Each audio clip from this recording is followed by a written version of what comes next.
Hello, beauties. Welcome to my video diary. Today, let's talk about needs. I have had an adversarial relationship with my needs, with actually the fact that I would even have needs. Somehow in my early years, I'd gotten the message one way or another that having needs was not okay. and or that those needs would not be met if I asked to have my needs met, which was incredibly painful. And so over time, I developed the habit of just hiding those needs from myself.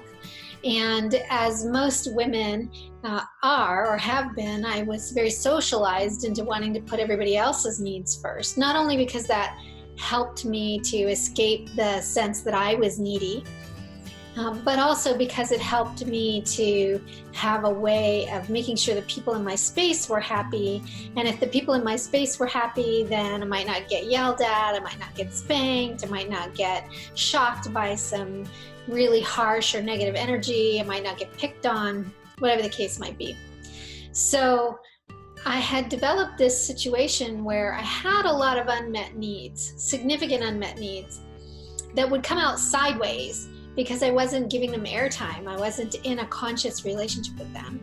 And I used to talk about this part of me as being super duper needy, and it always grossed me out. I felt disgusted by it. I thought it meant that I was weak, that I would have these needs. And you know, I've just really prided myself on being a strong woman. I have a lot of agency in the world. I am very confident. I enjoy being in front of people, teaching, sharing my wisdom. And in all the years of my shadow work, I've really worked hard on this particular issue. But recently, it came home to me yet again how I have had challenges just accepting this part of me that likes to get attention and affection and feel important and feel seen. And so it's been a real challenge to integrate at the deepest possible level the fact that I'm allowed to have needs, and that doesn't make me a bad person, even when those needs can be inconvenient. And it's been a real growing edge for me to develop a more comfortable and loving relationship with that part of me that is needy. And to just accept that there are days and times and moments when I'm needy, and it's really okay. So it's been quite a journey to really integrate this to the point of feeling very unapologetic now that I have needs, and I'm not in the place of demanding that those needs be met. In fact, what's really curious about this particular conundrum is that I was more demanding when I was squishing those needs down.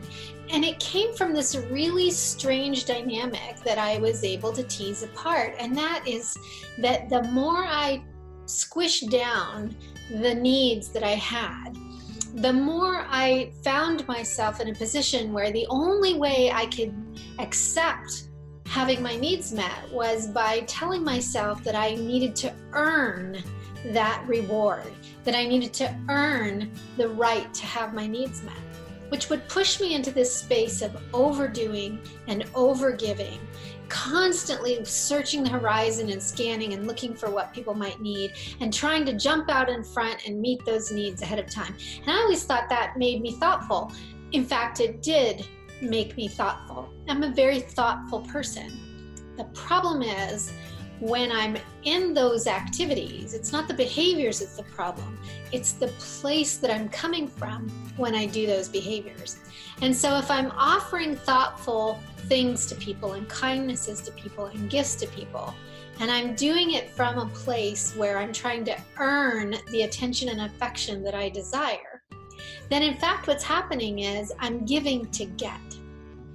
And it doesn't feel good to people when that's happening. It's not really valid. It's sort of disingenuous, really, is the best way to describe it. And the most insidious thing about it was that it led me into this weird place of feeling entitled. So I had both this experience of not feeling like I was allowed to have needs, and also feeling entitled to get the things that I was wanting to have in my life. And so instead of really being in a beautiful space of receiving and giving in a free exchange, there was a lot of demanding and a lot of taking, a lot of expecting, a lot of disappointment, and a lot of shame. So these are some of the things that I am integrating for myself. These are also some of the very things that I teach to my students and work with my coaching clients on. And I'm in the habit of telling people that I was my very first coaching client, and I'm still my most important coaching client because I'm ever in a space of learning.